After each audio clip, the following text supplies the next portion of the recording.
What is up, everybody? It is I, Coach Stroud, coming to you live from my super duper messy garage. And I just want to take a moment to talk to you guys about what I learned from riding the Twisties. So, as many of you know, because you've been graciously following my videos and liking and commenting and subscribing, which, by the way, thank you so much and I absolutely love. Last weekend, my father and I took a trip up to North Carolina. And we went on the Cherahalla Skyway, we went on the Tail of the Dragon, and we had a lot of fun. And gotta be honest, riding the Twisties on this Ryker is a challenge. It's very, very tough. But I wanted to give you some tips and tricks that I learned through my multiple times of riding the Dragon over the course of different months, and from just general riding practices and continued training on the bike, and getting slowly better and better with each mile. So stick with me. This might be a little awkward with the camera because it's just me doing this, but we'll see what happens. Hold up. So first things first, we got the Ryker, okay? Now, when you ride the Twisties, be it the Tail of the Dragon or the Skyway or any kind of mountain road or any kind of twisty road, it's important to know that the Ryker is going to handle much differently than a normal motorcycle will. A normal motorcycle, you can lean with the turns and the curves and stuff, and there's very little of actual shifting and moving of the handlebars here. But with the Ryker, that's completely opposite. It is complete push-pull with these handlebars, with generally a little bit of leaning. Now, one of the big things I've heard a lot of people talk about is that the Ryker comes with, because of the stability of the two tires in the front, there's no leaning whatsoever to be done. And that, ladies and gentlemen, is false. Absolutely false. So what I've come to learn through riding this beautiful Ryker machine right here is that there is actual leaning that has to be done, and it's on those twisty roads, those really windy roads. And there is a trick to doing it. And I haven't heard anybody online talking about this yet. I have not heard, honestly, a single word about it. And so I figured it out. I figured out what works for me. And I want to share how I handled these twisty roads and actually had a killer time on them, was able to keep up speed and maintain speed in a lot of areas. Now, of course, I wasn't as fast as my dad's BMW motorcycle that was ahead of me. If you go back and watch some of those ride videos, you'll see what I'm talking about. He can zip away pretty well. And with the leaning, it's much easier for him. But with the push-pull of the Ryker, I found the first time I went on the Dragon, I was much slower.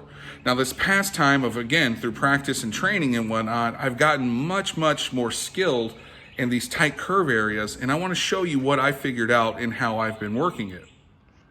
First things first, your pegs. I have my pegs slid all the way forward, and if you don't know how to slide your pegs forward, you simply just lift them up. You can move them backwards and forward, whatever you like, pop them back down. So I have mine all the way forward. That's step one for me. First off, I keep them there at all times because I'm 6 feet tall, and it's a more natural feel for me to have them all the way forward. But I can understand why some people would want them pulled back more into a more like sport bike riding comfort style. The second thing is, I don't have my handlebars pulled all the way back. I have them one level up. So the back level and then push forward one. And that's good comfort for me. That leaves my arm straightened out, but with a slight bend in my elbow. Same on this side, slight bend in the elbow. And to me, that's really important because you are going to be push-pulling. You don't want to have it too close to your body to where you're not able to comfortably turn. So you want to have it to where your arm is extended, but slightly bent. Now, the next thing, and I'm sorry about the weird kind of crooked angle of the camera right here. I'm actually using my trash can lid to help me out with a tripod configuration type thing. The next thing is, while you're on your bike and you're getting ready for those twisties and you see them coming up, you're gonna slide your front foot from the ball, from like maybe the midsection of your boot down to the balls of your feet, okay? Slide your foot down to the balls of the feet on your peg, okay? So you got your boots back there. You got the balls of your foot on the pegs. You got your good solid grip. As you approach the curve, what I noticed and what works really well for me is I would push back and up. And I have to admit, having this bag back here is super solid. It really helps with stability. I have absolutely loved having it. It has worked very well as a backrest for me, surprisingly enough. I didn't think it was going to, but it did. But pushing up into the bag, now my leg is almost fully extended, and on top of that, it's slightly bent some. So when I go into the curb, I'm literally now able to lean into, say I'm turning left, my eye vision forward, turning left, I'm looking through the curb, I'm actually able to push and lean with the motorcycle and turn the handlebars. Now, what this does, why this is super important, is because it takes the pressure off of your arms. Going through the Twisties on the Ryker is murder on your arms. But now, with you leaning back, balls of the foot on the pegs, you're pushing that twist, that turn, into your legs now. And you're not taking so much damage onto your arms, your forearms. You're saving the muscles, okay? And you can easily go back and forth, lean with the bike, okay? Going into the turns, lean with the bike, put that pressure, that weight onto your legs, absorb it there so that you can salvage your arms. Because trust me, after riding multiple miles through twisty roads and twisty turns, your arms are gonna feel like Jell-O at the end.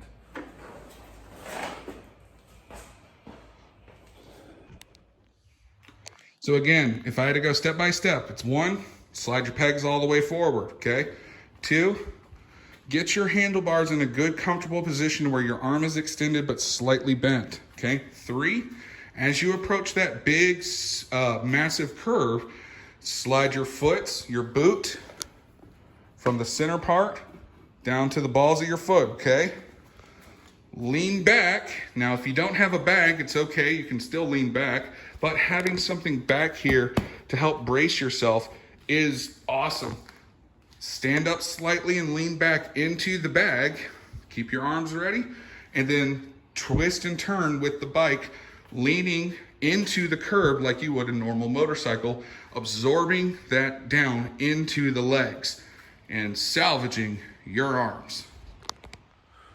Again, I'm not an expert on this stuff. I've just noticed that nobody online has talked about this with the Rykers yet.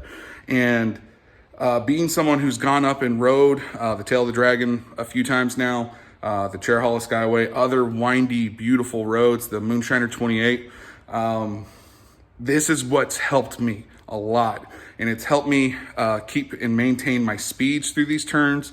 It's helped me keep with the group or with my dad, or if one of my dad's buddies is riding behind us and stuff. I've been able to help maintain the solid flow and ride my ride through these turns. It is extremely beneficial.